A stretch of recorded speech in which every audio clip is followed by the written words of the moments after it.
Hey everyone, welcome back to Read Aloud with Miss Brannon. So today we're going to pick back up with Matilda. We're going to read chapter 10, which is called Throwing the Hammer. Here we go. The nice thing about Matilda was that if you had ever met her casually and talked to her, you would have thought she was a perfectly normal 5.5-year-old child. She displayed almost no outward signs of her brilliance, and she never showed out. This is a very sensible and quiet little girl, you would have said to yourself. Unless for some reason you had started a discussion with her about literature or mathematics, you would never have known the extent of her brain power. It was therefore easy for Matilda to make friends with other children. All those in her class liked her. They knew, of course, that she was clever, because they had heard her being questioned by Miss Honey on the first day of term. They knew also that she was allowed to sit quietly with a book during lessons and not pay attention to the teacher. But children of their age do not search deeply for reasons. They are far too wrapped up in their own small struggles to worry overmuch about what others are doing and why. Among Matilda's newfound friends was the girl called Lavender. Right from the first day of term, the two of them started wandering around together during the morning break and in the lunch hour. Lavender was exceptionally small for her age, skinny little nymph with deep brown eyes and with dark hair that cut in a fringe across her forehead. Matilda liked her because she was gutsy and adventurous. She liked Matilda for exactly the same reasons. Before the first week of term was up, awesome tales about the head mistress, Miss Trunchbull, began to filter through the newcomers. Matilda and Lavender, standing in a corner of the playground during morning break on the third day, were approached by a rugged 10-year-old with a boil on her nose, called Hortensia. "New scum, I suppose," Hortensia said to them, looking down from her great height. She was eating from an extra-large bag of potato crisps and digging the stuff out in handfuls. "Welcome to Borstal," she added, spraying bits of crisp out of her mouth like snowflakes. The two tiny ones, confronted by this giant, kept a watchful silence. "Have you met the Trunchbull yet?" Hortensia asked. "We've seen her at prayers," Lavender said, "but we haven't met her." "Well, you got a treat coming to you," Hortensia said. "She hates very small children. She therefore loathes the bottom class and everyone in it. She thinks 5-year-olds are grubs that haven't yet hatched out." In went another fistful of crisps, and when she spoke again, out sprayed the crumbs. "If you survive your first year, you may just manage to live through the rest of your time here."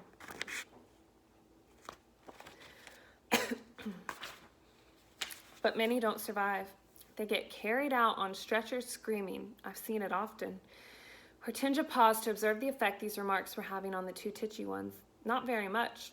They seemed pretty cool. So the large one decided to regale them with further information. "Suppose you know the Trunchbull has a lock-up cupboard in her private quarters called the Chokey. Have you heard about the Chokey?"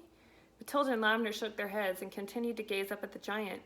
Being very small, they were inclined to mistrust any creature that was larger than they were, especially senior girls. "The Chokey," Hortensia went on, "is a very tall but very narrowed cupboard. The floor is only 10 inches square, so you can't sit down or squat in it. You have to stand, and the walls are made of cement with bits of broken glass sticking out all over, so you can't lean against them. You have to stand more or less at attention all the time when you get locked up in there. It's terrible." "Can't you lean against the door?" Matilda asked. "Don't be daft," Hortensia said. "The door's got thousands of sharp, spiky nails sticking out of it. They've been hammered through from the outside, probably by the Trunchbull herself." "Have you ever been in there?" Lavender asked. "My first term I was in there 6 times, Hortensia said. "Twice for a whole day and the other times for 2 hours each. But 2 hours is quite bad enough. It's pitch dark and you have to stand dead straight. If you wobble at all, you get spiked either by the glass on the walls or the nails on the door." "Why were you put in?" Matilda asked. "What had you done?" "The first time," Hortensia said, "I poured half a tin of golden syrup on the seat of the chair the Trunchbull was going to sit on at prayers. It was wonderful. When she lowered herself into the chair, there was a loud squelching noise similar to that made by a hippopotamus when lowering its foot into the mud on the banks of the Limpopo River." "So you're just too small and dumb to have read the Just So stories, aren't you?" "I've read them," Matilda said. "You're a liar," Hortensia said amiably. "You can't even read yet. But no matter. When the Trunchbull sat down on the golden syrup, the squelch was beautiful. When she jumped up again, the chair sort of stuck to the seat of those awful green breeches she wears and came up with her for a few seconds until the thick syrup slowly came unstuck. She clasped her hands to the seat of her breeches and both hands got covered in the muck. You should have heard her bellow." How'd you know it was you?" Lavender asked. "A little squirt called Ollie Bogwhistle sneaked on me," Hortensia said. "I knocked his front teeth out." "And the Trunchbull put you in the Chokey for a whole day?" Matilda asked, gulping. All day long, Hortensia said. I was off my rocker when she let me out. I was babbling like a idiot. What were the other things you did to get put in the chokey? Lavender asked. Oh, I can't remember them all now, Hortensia said. She spoke with the air of an old warrior who's been in so many battles that bravery has become commonplace. It's all so long ago, she added, stuffing more crisps into her mouth. Oh, yes, I can remember one. Here's what happened. I chose a time when I knew the Trunch Bowl was out of the way teaching the sixth formers, and I put up my hand and asked to go to the bogs. Instead of going there, I sneaked into the Trunch Bowl's room. After a speedy search, I found the drawer where she kept her gym knickers. Go on, Matilda said, spellbound. What happened next? I had sent away by post, you see, for this very powerful itching powder, Hortensia said. It cost 50 pounds a packet and was called the Skin Scorcher. The label said it was made from the powdered teeth of deadly snakes, and it was guaranteed to raise welts the size of walnuts on your skin. So I sprinkled the stuff inside every pair of knickers in the drawer and then folded them up again carefully. Hortensia paused to cram more crisps into her mouth. Did it work? Lavender said. Well, Hortensia said, a few days later during the prayers, the Trunch Bowl suddenly started scratching herself like mad down below. Aha, I said to myself, here we go. She's changed for the gym already. It's pretty wonderful to be sitting there watching it all and knowing that I was the only person in the whole school who realized exactly what was going on inside the Trunch Bowl's pants. I felt safe, too. I knew I couldn't be caught. Then the scratching got worse. She couldn't stop. She must have thought she had a wasp nest down there. Then right in the middle of the Lord's Prayer, she leapt up and grabbed her bottom and rushed out of the room. Both Matilda and Lavender were enthralled. It was quite clear to them that they were at this moment standing in the presence of a master. Here was somebody who had brought the art of skullduggery to the highest point of perfection. Somebody, moreover, who was willing to risk life and limb in pursuit of her calling. They gazed in wonder at this goddess, and suddenly even the boil on her nose was no longer a blemish, but a badge of courage. How did she catch you that time? Lavender said, breathless with wonder. She didn't, Hortensia said, but I got a day in the chokey just the same. Why? They both asked. The Trunch Bowl, Hortensia said, has a nasty habit of guessing. When she doesn't know who the culprit is, she makes a guess at it, and the trouble is she's often right. I was the prime suspect this time because of the gold syrup job, although I knew she didn't have any proof. Nothing I said made any difference. Kept shouting, how could I have done it, Miss Trunch Bowl? I didn't even know you kept any spare knickers at school. I don't even know what itching powder is. Never heard of it. But the lying didn't help me in spite of the great performance I put on. Trunch Bowl simply grabbed me by one ear and rushed to the chokey at the double, threw me inside and locked the door. That was my second all-day stretch. It was absolute torture. I was spiked and cut all over when I came out. It's like a war, Matilda said, overawed. You're darn right it's like a war, Hortensia cried. The casualties are terrific. We are the Crusaders, the gallant army fighting for our lives with hardly any weapons at all. And the Trunch Bowl is the Prince of Darkness, the foul serpent, the fiery dragon with all the weapons at her command. It's a tough life. We all try to support each other. You can rely on us, Hortensia said. You're only shrimps, but you never know. We may find a use for you one day on some undercover job. Tell us just a little bit more about what she does, Matilda said. Please do. I mustn't frighten you before you've been here a week, Hortensia said. You won't, Lavender said. We may be small, but we're quite tough. Listen to this, then, Hortensia said. Only yesterday, the Trunch Bowl caught a boy called Julius Rotwinkle eating licorice all sorts during the scripture lesson. She simply picked him up by one arm, flung him clear out of the open classroom window. Our classroom is one floor up, and we saw Julius Rotwinkle go sailing out over the garden like a frisbee and landing with a thump in the middle of the lettuces. Then the Trunch Bowl turned to us and said, from now on, anyone caught eating in class goes straight out the window. Did this Julius Rotwinkle break any bones? Lavender asked. Only a few, Hortensia said. You gotta remember that the Trunch Bowl once threw the hammer for Britain in the Olympics, so she's very proud of her right arm. What's throwing the hammer? Lavender asked. The hammer, Hortensia said, is actually a ruddy great cannonball on the end of a long bit of wire. The thrower whisks it around and round, his or her head faster and faster, then lets it go. You have to be terrifically strong. The Trunch Bowl will throw anything around just to keep her arm in, especially children. Good heavens, Lavender said. I once heard her say, Hortensia went on, that a large boy is about the same weight